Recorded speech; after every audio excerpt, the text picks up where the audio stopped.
ಮಕಾ ನಕ್ಷತ್ರ ಇರುವಂತಹ ದಿನ ಅಥವಾ 21 ದಿನದ ಒಳಗಾಗಿ ಮಲ್ಟಿಪಲ್ ಕಲರ್ ಇರುವಂತಹ ವಸ್ತ್ರವನ್ನ ದಾನ ಮಾಡೋದ್ರಿಂದ ಈ ದೋಷಗಳು ನಿವಾರಣೆ ಆಗುತ್ತೆ. ಉತ್ತರ ನಕ್ಷತ್ರದಲ್ಲಿ 2 ಮತ್ತು 3ನೇ ಪಾದಕ್ಕೆ ದೋಷವನ್ನ ಹೇಳಿಲ್ಲ ಅವರು. 1 ಮತ್ತು 4ನೇ ಪಾದಕ್ಕೆ ಹೇಳಿದ್ದಾರೆ. ತಂದೆಗೆ ತೊಂದರೆ ಆಗತ್ತಂತೆ ಮತ್ತೆ ತಾಯಿಗೆ ತೊಂದರೆ ಆಗತ್ತಂತೆ. ಬ್ಲಡ್ ರಿಲೇಷನ್ ಅಂತ ಏನ್ ಹೇಳ್ತೀವಿ, ಅಣ್ಣ ತಮ್ಮ ಅಕ್ಕ ತಂಗಿ.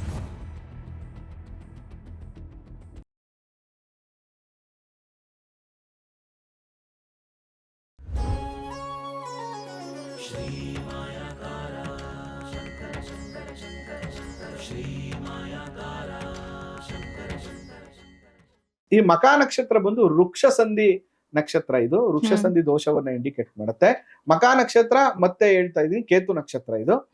ಮತ್ತೆ ಇಲ್ಲಿ ಏನಾಗಿದೆ, 1ನೇ ಪಾದದಲ್ಲಿ ಮಾತ್ರ ಹೇಳಿದ್ದಾರೆ. 1ನೇ ಪಾದದಲ್ಲಿ ಜನನವಾದರೆ ಮಗುವಿನ ತಂದೆಗೆ 5 ತಿಂಗಳು ತೊಂದರೆ ಇರುತ್ತದೆ ಅಂತ. ಹಾಗಾದ್ರೆ ನೀವು ಕೇಳ್ಬೋದು, ಹಂಗಾರೆ 5 ತಿಂಗಳು ಆಗೋಗಿದೆ, ಈಗ ಮಾಡ್ಕೋಬಾರ್ದು, 5 ತಿಂಗಳು ಮಾತ್ರ ದೋಷ ಅಂತ ಹೇಳಿದ್ವಿ.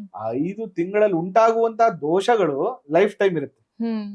ಅದಕ್ಕೋಸ್ಕರ ನಾನು ಹೇಳೋದೇನು ಅಂತಂದ್ರೆ, ಆದಷ್ಟು ಜನನ ದೋಷಾದಿಗಳನ್ನ ಪರಿಹಾರ ಮಾಡ್ಕೊಳ್ಳಿ.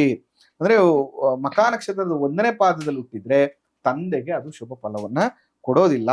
ಏನ್ ಮಾಡ್ಬೇಕು, 21 ದಿನದ ಒಳಗಾಗಿ, ಇದಕ್ಕೆ ಬೇರೆ ಹೇಳ್ತಾನೆ, 21 ಡೇಸ್ ಒಳಗಡೆ ಕುದುರೆ ಪ್ರತಿಮೆಯನ್ನ ದಾನ ಮಾಡು.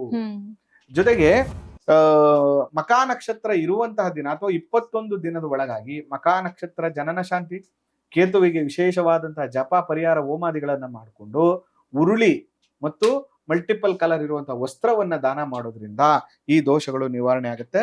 ಮತ್ತು 21 ದಿನದ ಒಳಗಾಗಿ, ಮಗು ಜನನ ಆದ 21 ದಿನದ ಒಳಗಾಗಿ ಕುದುರೆ ಪ್ರತಿಮೆಯನ್ನ ಇವರು ದಾನ ಮಾಡಬೇಕು. ಇದರಿಂದ ಈ ದೋಷಗಳು ನಿವಾರಣೆ. ಮುಂದಿನ ನಕ್ಷತ್ರ ಗುರುಜಿ, ಉತ್ತರ ನಕ್ಷತ್ರ.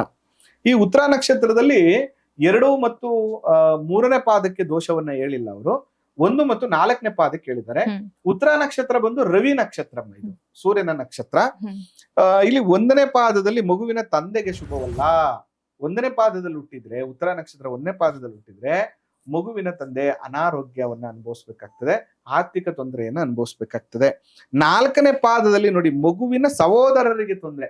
ಈ ಮಗು ಹುಟ್ಟಿದ್ರೆ ಆ ಮಗುಗೆ ಯಾರು ಅಣ್ಣ ತಮ್ಮ ಯಾರು ಇದ್ರೆ ಅವ್ರಿಗೆ ತೊಂದರೆ ಆಗುತ್ತಂತೆ, ಅವ್ರಿಗೆ ಅನಾರೋಗ್ಯ, ಅವ್ರಿಗೆ ತೊಂದರೆಗಳಾಗುತ್ತಂತೆ.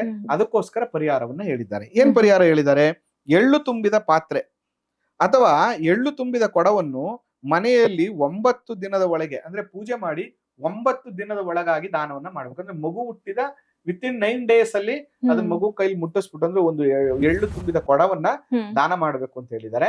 ಅದ್ರ ಜೊತೆಗೆ 1 ತಿಂಗಳಲ್ಲಿ ಬರುವಂತಹ ಉತ್ತರ ನಕ್ಷತ್ರದ ದಿನ, ಉತ್ತರ ನಕ್ಷತ್ರ ಜನನ ಶಾಂತಿ, ಸೂರ್ಯ ಶಾಂತಿ ಹೋಮ, ಗೋಧಿ ದಾನವನ್ನ ಮಾಡಬೇಕು ಮತ್ತು ಕೆಂಪು ವಸ್ತ್ರವನ್ನ ದಾನ ಮಾಡಬೇಕು.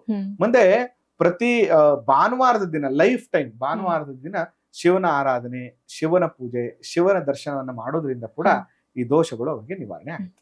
ಮುಂದಿನ ನಕ್ಷತ್ರ ಗುರುಜಿ, ಮುಂದಿನ ನಕ್ಷತ್ರ ಬಂದು ಚಿತ್ತಾ ನಕ್ಷತ್ರ. ನೋಡಿ, ಈ ಚಿತ್ತಾ ನಕ್ಷತ್ರದಲ್ಲಿ ಜನನವಾದರೆ ತಂದೆ ತಾಯಿಗೆ ಸಹೋದರರಿಗೆ ಶುಭವಲ್ಲ. ಇಲ್ಲಿ ಪಾದಗಳ ವಿಂಗಡಣೆಗಿಂತ ಹೆಚ್ಚಾಗಿ ಇಡೀ ನಕ್ಷತ್ರನೇ ದೋಷ ಅಂತ ಹೇಳ್ಬಿಟ್ರು. ಚಿತ್ತಾ ನಕ್ಷತ್ರದಲ್ಲಿ ಹುಟ್ಟಿದ್ರೆ ಸಹೋದರರಿಗೆ ತೊಂದರೆ ಆಗತ್ತಂತೆ, ತಂದೆಗೆ ತೊಂದರೆ ಆಗತ್ತಂತೆ ಮತ್ತೆ ತಾಯಿಗೆ ತೊಂದರೆ ಆಗತ್ತಂತೆ. ಅಂದ್ರೆ ಆ ಕುಟುಂಬದಲ್ಲಿ ಇರೋ ಬ್ಲಡ್ ರಿಲೇಷನ್ ಅಂತ ಏನ್ ಹೇಳ್ತೀವಿ, ಅಣ್ಣ ತಮ್ಮ ಅಕ್ಕ ತಂಗಿ ಅಂತ ಏನ್ ಹೇಳ್ತಾರೆ, ಅವ್ರಿಗೆ ಅದು ಅಷ್ಟೊಂದು ಶುಭದಾಯಕವಾದದ್ದಲ್ಲ. ಆರೋಗ್ಯದ ಮೇಲೆ ಪರಿಣಾಮಗಳು ಬೀರುವಂತ ಸಾಧ್ಯತೆಗಳಿರ್ತದೆ. ಅದಕ್ಕೆ ಇವ್ರು ಏನ್ ಮಾಡ್ಬೇಕು, 5 ಜನ ಪುರೋಹಿತರಿಗೆ ವಸ್ತ್ರದಾನ, ಮೇಕೆ ಮತ್ತು ಕಂಬಳಿ ದಾನವನ್ನ ಮಾಡ್ಬೇಕು. ಇದನ್ನ ಮಗು ಹುಟ್ಟಿದ 1 ತಿಂಗಳ ಒಳಗಾಗಿ ಮಾಡ್ಬೇಕು ಅಂತ ಹೇಳ್ತಾ ಇದ್ದಾರೆ.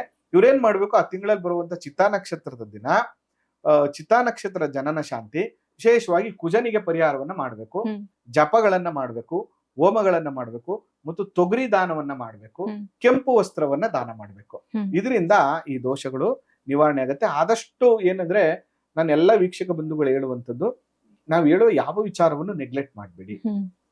ಯಾಕಂದ್ರೆ ಋಷಿ ಮುನಿಗಳು, ನಾವ್ ಇಲ್ಲಿ ತರ್ಕ ಮಾಡ್ಬೇಕು ಅಂದ್ರೆ ನಾವು ಯಾವಾಗ ತರ್ಕ ಮಾಡ್ಬೇಕು ಅಂತಂದ್ರೆ, ವ್ಯಕ್ತಿಗತವಾಗಿ ನಾನು ಹೇಳಿದಾಗ ನೀವು ತರ್ಕ ಮಾಡ್ಬೇಕು, ನೀವು ಹೇಳಿದಾಗ ನಾನು ತರ್ಕ ಮಾಡ್ಬೇಕು. ಬಟ್ ತುಂಬಾ ಅಡ್ವಾನ್ಸ್ಡ್ ಆಗಿದ್ದಂತಹ ಋಷಿ ಮುನಿಗಳು, ಅವರು ಇದರ ಬಗ್ಗೆ ನಮ್ಗೆ ಉಲ್ಲೇಖವನ್ನ ಮಾಡಿ ಬರೆದು ಈ ತರ ಮಾಡಿ ಅಂತಂದಾಗ ನಾವು ಅದನ್ನ ಸುಮ್ಮನೆ ಫಾಲೋ ಮಾಡೋದ್ರಿಂದ ಕೂಡ ನಮ್ಗೆ ಒಳ್ಳೆ ರಿಸಲ್ಟ್ಗಳು ಸಿಗುತ್ತೆ. ನನ್ನ ಆಲ್ಮೋಸ್ಟ್ 23 ವರ್ಷದ ಎಕ್ಸ್ಪೀರಿಯನ್ಸ್ ಅಲ್ಲಿ, ನಾನು 2003 ಅಲ್ಲಿ ನನ್ನ 17-18 ವರ್ಷದ ವಯಸ್ಸಲ್ಲಿ ನಾನು ಈ ವೃತ್ತಿಗೆ ಬಂದಿದ್ದು, ಅಂದ್ರೆ ಕಲೀಲಿಕ್ಕೆ ಪ್ರಾರಂಭ ಮಾಡಿದ್ದು. ನನ್ನ ಎಕ್ಸ್ಪೀರಿಯನ್ಸ್ ಅಲ್ಲಿ ಈ ನಕ್ಷತ್ರ ದೋಷಗಳು, ವ್ಯಕ್ತಿಗಳ ಮೇಲೆ ತುಂಬಾ ದುಷ್ಪರಿಣಾಮಗಳನ್ನ ಬೀರುತ್ತೆ. ಹ್ಮ್. ಅದರಿಂದ ಪರಿಹಾರಗಳನ್ನ ಮಾಡ್ಕೊಳ್ಳಿ.